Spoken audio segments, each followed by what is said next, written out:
Tout est permis en amour et en guerre, mais est-ce vraiment vrai? Nous répondrons à la moitié de cette question aujourd'hui, si tout est permis en guerre. Peut-être vous dirons-nous si tout est permis en amour dans une autre vidéo. Examinons un conflit moderne.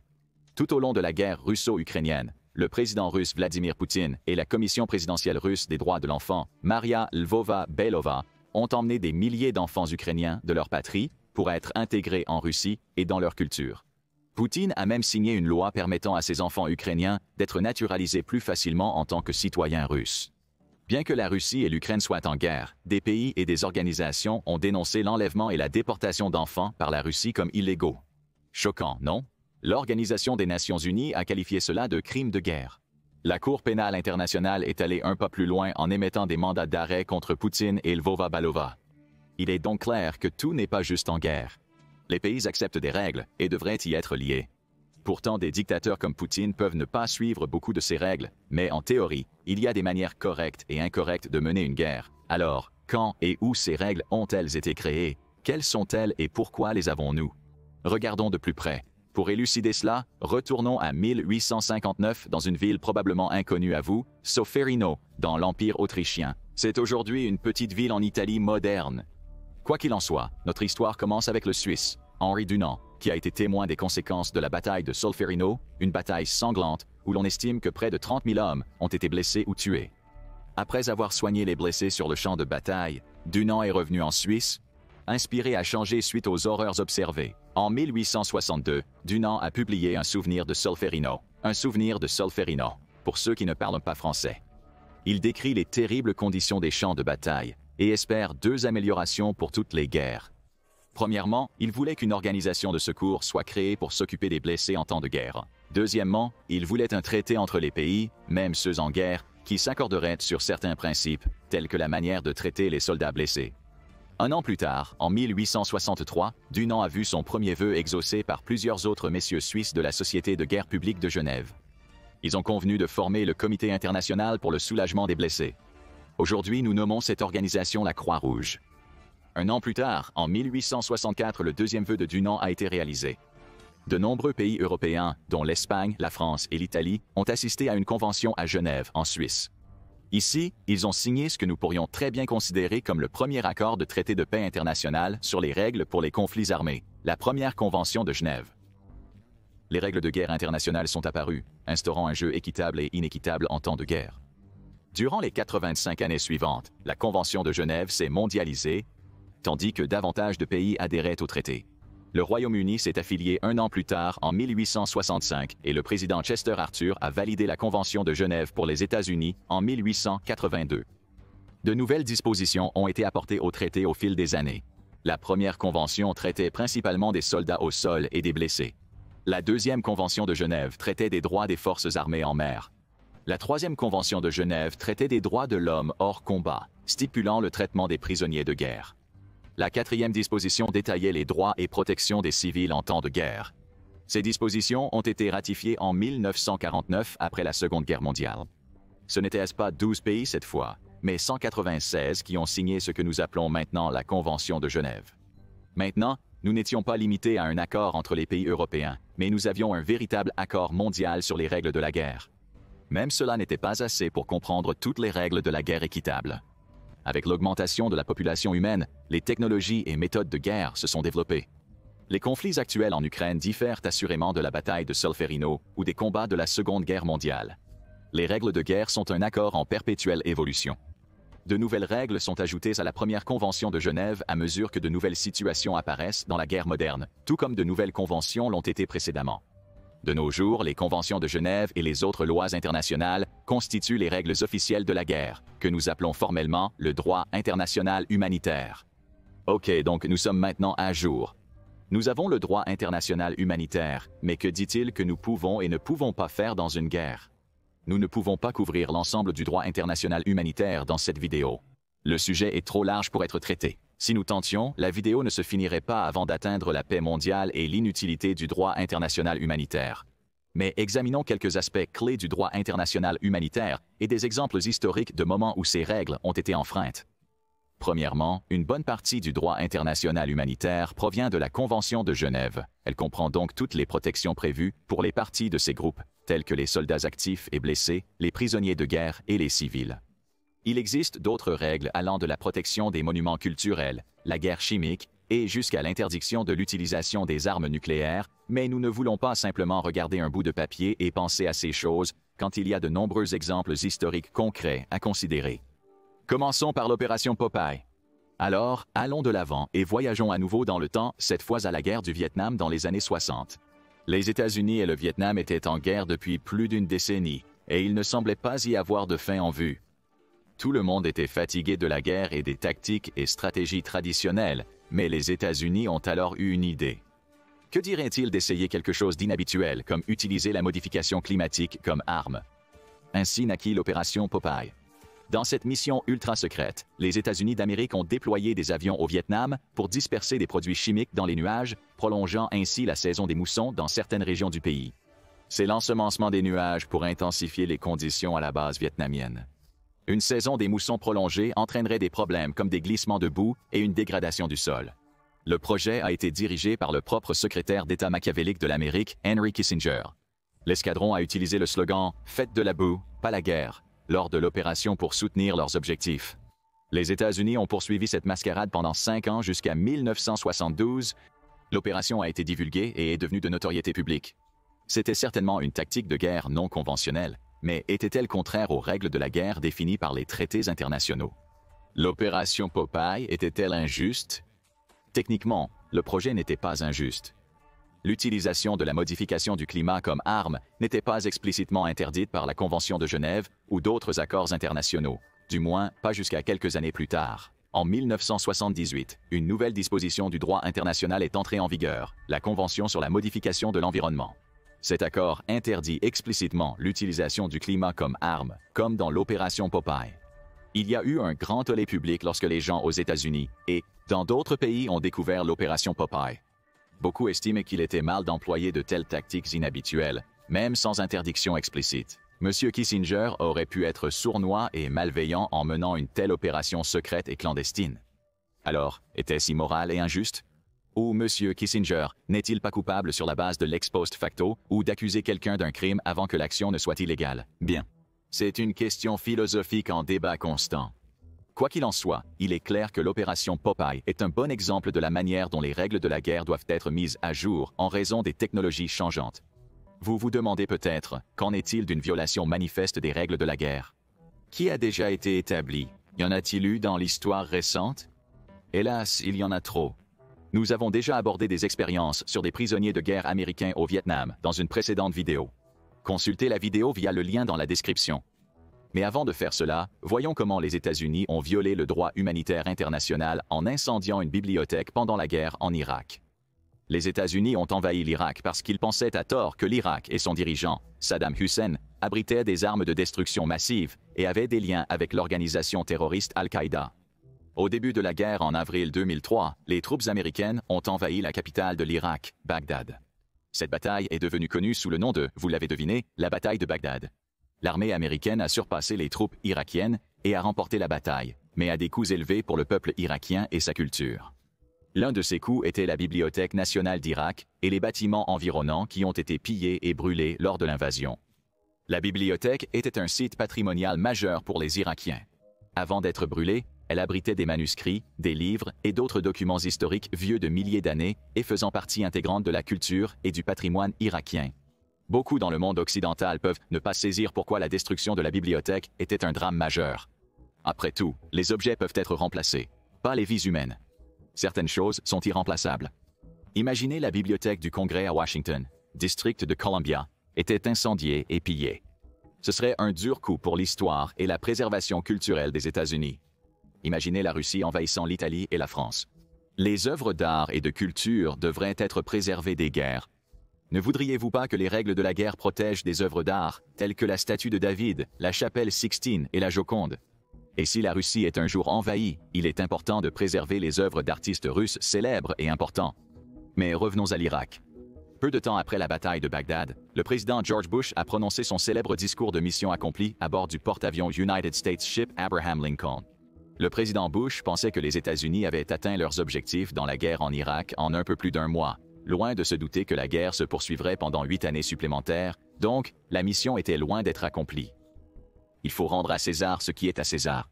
Notre prochain exemple de violation du droit humanitaire international n'est pas loin. Nous allons avancer de 10 ans dans le futur, jusqu'en 2013, et dans l'un des pays voisins de l'Irak, la Syrie. La guerre civile syrienne a commencé en 2011 et, tristement, elle est toujours en cours au moment de la sortie de cette vidéo. Un manifeste entier pourrait être écrit sur la guerre civile syrienne, mais nous allons nous concentrer sur un incident particulièrement abject, l'attaque chimique de la Ghouta. En août 2013, le président syrien Bachar al-Assad a lancé 2 roquettes à Damas, où se trouvaient les forces d'opposition. Ces roquettes contenaient l'agent neurotoxique gaz sarin, et il a tué et mutilé des milliers de civils syriens dans la région. Une estimation place le nombre de morts de l'attaque à plus de 1100 et environ 1000 personnes souffrant de l'attaque. Mais revenons une seconde ou une centaine d'années pour en savoir plus sur l'histoire, la puissance et la légalité des armes chimiques. Les armes biologiques ont été employées à grande échelle environ un siècle avant la Première Guerre mondiale. 2 agents chimiques courants étaient le chlore et le gaz moutarde. Le gaz sarin n'a été inventé qu'au cours de la Seconde Guerre mondiale en 1938, lorsque des scientifiques allemands recherchaient des pesticides pour cibler le système nerveux d'un insecte. Ces scientifiques ont malheureusement découvert un gaz nuisible au système nerveux humain. Comment fonctionne le gaz sarin, un agent chimique? Comment peut-il être si nocif? Nous devons passer de l'histoire à la chimie et à la biologie pour répondre à cela. En somme, le gaz sarin attaque vos neurotransmetteurs, les substances chimiques facilitant le mouvement des impulsions nerveuses dans votre corps. 2 neurotransmetteurs principaux aident vos muscles à se contracter et se détendre. Lorsque vous voulez vous contracter, l'acétylcholine, une acétylcholine est un composé qui dit à vos muscles de faire exactement cela. L'acétylcholine contracte vos muscles lors de l'effort du biceps, du visage ou même de la respiration. Pour se détendre, il faut éliminer l'acétylcholine. Le composé acétylcholinestérase fait le travail là-bas. Il élimine l'acétylcholine et vous permet de détendre vos biceps saillants. Le gaz sarin se lie à l'acétylcholinestérase et le rend non fonctionnel, donc maintenant vos muscles peuvent se contracter, mais ils ne peuvent plus se détendre, provoquant une sensation de brûlure. Si suffisamment de gaz sarin pénètre dans votre corps, il provoquera un crampe de votre diaphragme, ce qui arrête vos poumons et finit par causer une asphyxie. Tout cela pour dire que c'est une bonne chose que le gaz soit une substance interdite. L'attaque a été un acte monstrueux du président syrien, et elle constitue un crime de guerre car elle a clairement et gravement violé le droit humanitaire international. Où l'a-t-il fait? Bien sûr que oui. Le traité de la Convention sur les armes chimiques, ratifié en 1997, interdit clairement les attaques à l'arme chimique comme celle au sarin. Toutefois, en 2013, la Syrie n'était pas partie de ce traité. Techniquement, la Syrie ne peut violer un traité non signé par elle. Pensez-y de cette façon. Supposons que vous ayez 3 colocataires et un gros gâteau au frigo. Vos 3 colocataires acceptent de partager le gâteau, mais vous n'êtes pas partie prenante de cet accord et ils le savent. Le matin suivant, vous avez dévoré le gâteau au petit déjeuner. Pourquoi vos colocataires sont-ils furieux? Vous n'avez jamais accepté de partager ou de ne pas toucher le gâteau. Vous avez agi égoïstement, mais vos colocataires ne peuvent vous reprocher de rompre une promesse que vous n'avez jamais formulée. Bachar al-Assad peut-il faire une défense similaire? D'accord, la Syrie n'était pas membre de la Convention sur les armes chimiques, mais quid du protocole de Genève de 1925 sur les gaz, auquel la Syrie adhère? Ce traité stipule clairement que les régimes ne peuvent pas utiliser d'armes chimiques lorsqu'ils mènent une guerre contre des civils ou des soldats d'autres pays. D'autres pays, cependant. Bachar al-Assad n'a pas utilisé de gaz sarin dans d'autres pays. Il l'a utilisé dans une guerre civile qui était techniquement contre son propre peuple. Bien sûr, les attaques étaient évidemment immorales et abjectes, mais le président Bachar al-Assad a-t-il échappé à des tactiques de guerre injustes sur des points techniques? Non, il ne l'a pas fait. C'est là qu'intervient le droit international coutumier. Ce ne sont pas des lois écrites formelles, comme le droit international humanitaire habituel. Des règles non écrites que les pays doivent respecter. Utiliser du gaz sarin sur ses propres citoyens viole certainement ces règles non écrites. Quel est le verdict? Bachar al-Assad est coupable d'un acte monstrueux et de violation du droit international. Le président syrien n'a peut-être enfreint aucune règle écrite dont lui ou son pays était partie, mais tout n'était pas juste dans sa guerre civile lorsqu'il a gazé son opposition et les civils. En théorie, nul n'échappe aux jugements moraux sur les lois de la guerre, mais en réalité, les leaders corrompus peuvent éviter la sanction. Bachar al-Assad est toujours le président de la Syrie, toujours impuni pour ses crimes de guerre, y compris l'attaque chimique de Ghouta et d'autres attaques à l'arme chimique. Poutine est toujours le président de la Russie, apparemment intouchable malgré ses crimes de guerre. En fait, certains soutiennent que les crimes de Poutine sont si odieux que prendre et naturaliser des enfants ukrainiens constitue un génocide. La Convention sur le génocide, un traité qui criminalise et tente de prévenir le génocide, stipule que le génocide consiste en des actes commis dans l'intention de détruire, en tout ou en partie, un groupe national, ethnique, racial ou religieux, y compris le transfert forcé d'enfants du groupe à un autre groupe. À Bagdad, nous avons vu que l'élimination de l'héritage et de la culture passée viole les règles de la guerre. Les enfants sont l'héritage futur de toute nation. Il y a des questions sur la manière dont la Russie traite les enfants. Pourtant, même s'ils sont très bien traités, Poutine enlève l'avenir de l'héritage ukrainien en prenant leurs enfants. Donc nous avons vu que le droit humanitaire international protège les individus, la culture et l'héritage, passé, présent et futur. Il protège aussi les êtres humains actuels, peu importe leur statut, qu'ils soient prisonniers de guerre, soldats actifs ou civils. Nous avons tous des droits et espérons que nous vivons tous notre droit de ne pas être empoisonnés par des agents chimiques. Le droit humanitaire international sauvegarde l'avenir des nations et cultures. Les gens violent souvent les règles du jeu équitable pendant la guerre, mais il est bon d'avoir ces règles dès le départ. Espérons qu'il guidera finalement les gens et les nations vers un endroit où ces règles sont rarement enfreintes. Mais à quel point est-ce probable? Pas du tout probable dans un avenir proche, ni dans un avenir lointain d'ailleurs. Comme observé, de flagrantes violations du droit humanitaire international ont eu lieu ces dernières décennies. Sans excuse ni punition en vue, nous ne pouvons pas attendre des leaders actuels comme Poutine ou Bachar al-Assad qu'ils aient des expériences qui changent la vie qui les rendront soudainement conciliants et humains. Peut-être que la prochaine génération de dirigeants mondiaux sera presque parfaite, sinon celle d'après, voire même celle encore après. Nous ne pouvons pas compter là-dessus. Le monde a énormément évolué au cours des 1000, 100 ou 20 dernières années. Cependant, une chose est restée la même, les désirs et les appétits humains. Bien que de nombreux humains soient capables de réfréner leurs mauvais désirs, l'histoire nous a montré qu'il y a toujours eu de mauvaises personnes qui feront ce qui est nécessaire pour accomplir leurs plans maléfiques. Ils ne respectent pas les règles, que ce soit il y a 2000 ans pendant l'Empire romain ou aujourd'hui. Et si l'opération Popeye nous a appris quelque chose, c'est que les traités actuels d'aujourd'hui ne seront probablement pas en mesure de résoudre suffisamment les problèmes de demain. Par exemple, de nouvelles technologies et armes émergent qui peuvent être utilisées en temps de guerre, comme l'intelligence artificielle et les systèmes d'armes autonomes. Ces préoccupations n'existaient pas lorsque la Convention de Genève a été ratifiée il y a 75 ans, mais ce sont des exemples de nouveaux défis dans notre monde en constante évolution.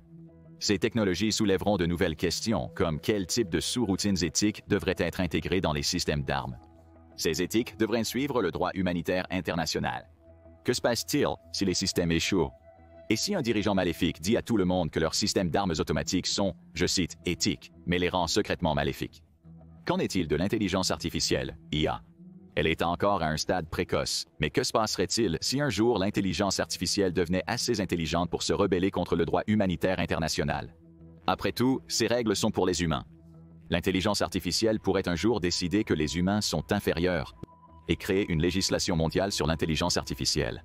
Il ne manque certainement pas d'histoires de science-fiction imaginant un scénario où l'IA prend le contrôle. On pense à toi, série Terminator. Ceci n'est que spéculation sur ce qui pourrait se produire. Il est clair que le droit humanitaire international ne sera probablement jamais parfaitement respecté. La nature humaine nous a montré qu'il y a eu des violations dans le passé et il y aura des violations à l'avenir. Cela pose la question, pourquoi avons-nous ces règles de guerre si elles vont juste être enfreintes? Poutine ne suit clairement pas toutes les règles du droit humanitaire international, mais il en suit certaines, comme ne pas utiliser d'armes nucléaires contre ses ennemis, et espérons que cela reste ainsi. Même ainsi, beaucoup de ces règles semblent être honorables ou gentlemen à suivre. Le droit humanitaire international est similaire à un concept appelé « chevalerie de Mook », un principe auquel adhèrent les méchants dans les films ou les jeux vidéo. La chevalerie de Mook est un code d'honneur dans lequel les méchants abandonnent un avantage pour donner aux héros une meilleure chance. Par exemple, lorsqu'il y a un gentil et 10 méchants qui l'entourent, les méchants pourraient tous attaquer en même temps, mais au lieu de cela, ils choisissent souvent d'attaquer un à la fois. Combien de fois dans des films de super-héros comme les Avengers, avez-vous vu 10 méchants entourer et attaquer simultanément Captain America ou Black Widow? Pas beaucoup. Les méchants doivent avoir un sens de l'honneur pour se faire battre à tour de rôle un par les super-héros. Dans les films, la chevalerie des sbires est clairement un outil pour empêcher que les gentils ne soient dépassés. Le droit humanitaire international est-il si différent? Des grands pays comme les États-Unis pourraient utiliser toutes leurs ressources pour conquérir des petits pays comme le Vatican. Mais nous faisons preuve de retenue, et pas seulement parce que le pape est là. Il est clair pourquoi presque tous les pays adhèrent à certaines règles. Par exemple, si seulement un ou deux pays décidaient qu'ils voulaient ignorer la règle sur l'utilisation des armes nucléaires en temps de guerre, alors une grande partie du monde serait détruite. Autrement dit, nous pouvons détruire le monde et nous-mêmes, d'où le consensus que la paix est préférable. Cela me semble être une bonne règle. En dehors des armes nucléaires, la majorité de nos accords sont fondés sur la règle d'or. Traitez les autres comme vous aimeriez être traités. Les nations veulent que leurs prisonniers de guerre et leurs civils soient traités avec respect et dignité, donc elles acceptent de traiter les prisonniers et les civils de leurs ennemis avec respect et dignité. Notre volonté d'accepter et de respecter les règles de la guerre envoie un message très optimiste. Cela dit que certaines valeurs et principes sont plus grands et plus sacrés que n'importe quelle personne ou nation. Même en gagnant une guerre où des vies humaines sont en jeu, nous nous accrochons toujours à ces principes. En d'autres termes, chaque leader et chaque pays signataire du droit humanitaire international croit en des principes partagés qui, espérons-le, survivront à toute personne ou même nation. Regardez maintenant ce qui se passerait si la Russie et l'organisation du traité de l'Atlantique Nord entraient en guerre jour après jour, ou regardez plutôt cette vidéo.